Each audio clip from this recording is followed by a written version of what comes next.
بسم اللہ الرحمن الرحیم۔ سامعین کرام، میں ہوں منصف علی اور آپ میرا یوٹیوب اور فیس بک چینل دیکھ رہے ہیں۔ ناظرین، جس طرح ٹائم گزرتا جا رہا ہے، سیاست میں نئے ہلچل سٹارٹ ہو رہی ہیں، وہ سے خبریں آپ لوگ کے ساتھ شیئر کر رہا ہوں۔ ایک تو پی ٹی آئی کو کچھ سکھ کا سانس لینے کا ٹائم مل گیا، کچھ ان کے لیے اچھی خبریں آنا شروع ہو گئی ہے، اس پہ بات کریں گے۔ جبکہ نون لیگ کے لیے اور مصیبتیں سٹارٹ ہو گئی ہے۔ جو اسلام آباد سے کینڈیڈیٹ، ان کے نامزد کینڈیڈیٹ پاس ہوئے تھے، اسلام آباد ہائی کورٹ نے اس کو کالعدم قرار دیا اور ان کی کامیابی کی نوٹیفیکیشن روک دی گئی۔ جو سب سے اہم بات ہے وہ ہے پچ ایجنسی۔ پچ دنیا کا ایک نامی گرامی ریٹنگ ایجنسی ہے جو مختلف ممالک کے مختلف کے رپورٹ جاری کر لیتے ہیں۔ اس پہ بات کریں گے کہ اس نے پاکستان کے اور خاص طور پہ پی ٹی آئی کے حوالے سے کیا انکشافات کی۔ جبکہ لاہور میں ایک بڑا سکینڈل سامنے آیا ہوا ہے، اس پہ تو ابھی تک میڈیا نے کچھ اس طرح کھل کے بات نہیں کی، لیکن اس پہ بھی بات کریں گے کہ آیا یہ کیا ماجرا ہے۔ لیکن سامعین کرام، مین مدے پہ اور مین بات پہ جانے سے پہلے سب بھائیوں سے مدبانہ گزارش ہے کہ چینل کو سبسکرائب کر لیں۔ چینل آپ لوگ سبسکرائب کرو گے تو ہماری جو نئی فارمیٹیو ویڈیو ہے وہ آپ لوگ تک بر وقت پہنچے گی، کیونکہ آپ لوگ سبسکرائب کرنے میں کنجوسی نہ کریں اور ہم آپ کو بر وقت اطلاع دینے میں کنجوسی نہیں کرتے، تو لہٰذا بعد میں آپ لوگ بھول جائیں گے۔ ابھی سے آپ لوگ سبسکرائب کا بٹن دبا دیں اور لائک کا بٹن دبا دیں۔ اب آتے ہیں مین مدے پہ۔ سامعین کرام، نون لیگ کے لیے تو کوشش کی جا رہی ہے کہ کسی نہ کسی طریقے سے ملک کے حالات بھی بہتر ہو اور سیاسی جو گرمی ہے اس کی ٹیمپریچر بھی کم کی جائے، لیکن ہر بندہ اپنے حق کے لیے لڑ رہا ہے۔ اسی طرح آزاد کینڈیڈیٹ نے جو اسلام آباد سے ہارے گئے تھے، اس نے ہائی کورٹ کے ساتھ رجوع کی تھی کہ ہمارے ساتھ ناانصافی ہوئی ہے اور لہٰذا ہماری ناانصافی کا کوئی متبادل ایسی اقدام کیا جائے تاکہ سب کو قابل قبول ہو۔ اور اس پہ اسلام آباد ہائی کورٹ نے فضل چودھری صاحب، راجہ صاحب کے اور عقیل صاحب کے جو کامیابی کے نوٹیفیکیشن تھے وہ کالعدم قرار دیے اور اس کو معطل کر دیا۔ اب ٹربیونل اس کا فیصلہ کریں گے اور پھر ریکاؤنٹنگ ہوگی اور تب پتہ چلے گا کہ کون کامیاب ہے، کیونکہ اسلام آباد میں تینوں کے تینوں حلقے بقول پی ٹی آئی 50,000 40,000 لیڈ کے ساتھ وہ جیت رہے تھے، لیکن اگلے دن خبر آئی کہ پی ٹی آئی کے امیدوار ہار گئے اور نون لیگ والوں کے امیدوار جیت گئے۔ سامعین کرام، پاکستان پہ پہلے بھی آپ لوگ کو ہم بتا چکے تھے کہ پاکستان کی معیشت کے حالات بہت خراب ہیں۔ پچ کا ایک رپورٹ آیا اور اس رپورٹ میں اس نے بتایا اگر پی ٹی آئی کو نظر انداز کی گئی تو ملک کی معیشت اور آئی ایم ایف کے ساتھ ڈیل گاٹھے میں پڑ جائے گی اور اللہ نہ کرے پاکستان کا جو معیشت ہے وہ پھر دیوالیے کے کٹہرے پہ جا کے رک جائے گی۔ سامعین کرام، یہ ایک ایسی ایجنسی ہے کہ یہ ٹاپ 3 میں ایک نمبر ایجنسی ہے۔ یہ مختلف ممالکوں میں رپورٹ جمع کر لیتے اور مختلف ممالکوں کے معیشت کے اور وہاں کے نظم و ضبط کے اور وہاں کے بہت سی چیزوں پہ نظر رکھی ہوتی ہے اور یہ آخر کار رپورٹ کمپائل کر کے جاری کر لیتے۔ اور اسی طرح پاکستان میں بھی اس نے رپورٹ جاری کیا۔ ان کو پتہ ہے کہ سب سے مقبول ترین جماعت جن کو عوام نے مینڈیٹ دیا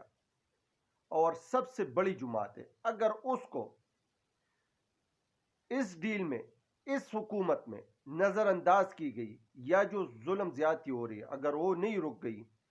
تو آنے والے مارچ میں جو آئی ایم ایف کے ساتھ ڈیل ہو رہی ہے تو وہ گاٹے میں چلا جائے گا اور پھر پاکستان کو مزید مہنگی بجلی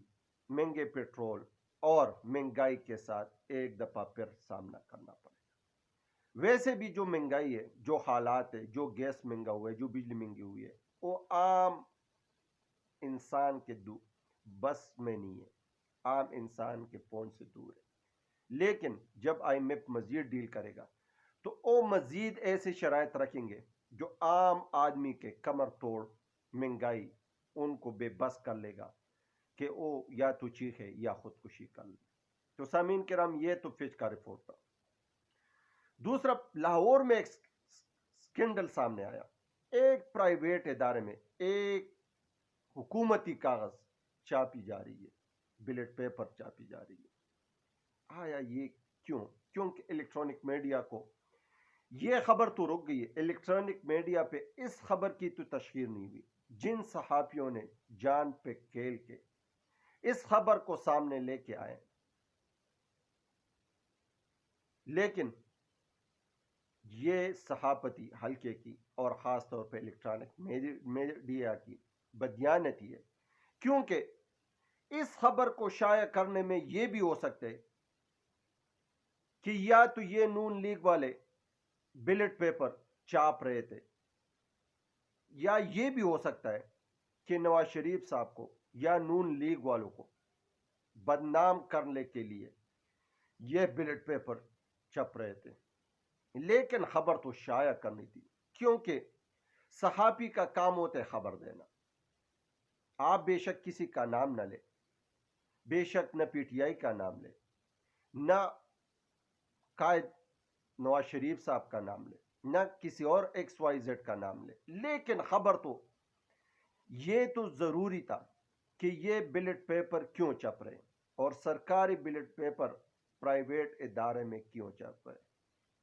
کیونکہ یہ بلٹ پیپر چھاپ کے پھر ڈبوں میں بند کر لیتے ہیں، اور اگر کوئی کینڈیڈیٹ کہہ دیتے کہ میرے ساتھ ناانصافی ہوئی، پھر ریکاؤنٹنگ کی جائے تو الیکشن کمیشن اس ڈبوں کو نکال کے سامنے رکھ لیتے اور گنتی کر لیتے کہ یہ دیکھ لے اگلے کا اتنا ہی آپ کا اتنا، لہذا آپ پہلے یا پاس ہیں، جبکہ اس کی تو پراپر طریقے سے چانچ بین یا یہ نہیں ہے کہ اس پہ انگوٹھا کس کا ہے، اس پہ شناختی کارڈ کس کے شناختی کارڈ پہ ہوئے اور کس نام سے ہوا ہے، لیکن صرف ووٹ سامنے رکھ کے گنتی کر لیتے اور اگلے کو مطمئن کر لیتے۔ تو سامعین کرام یہ بھی ایک بات چلی تھی، اور اس بات پہ دوسری طرف مولانا پل الرحمان صاحب کا اور اس کے بیٹے کا اسد محمود صاحب کا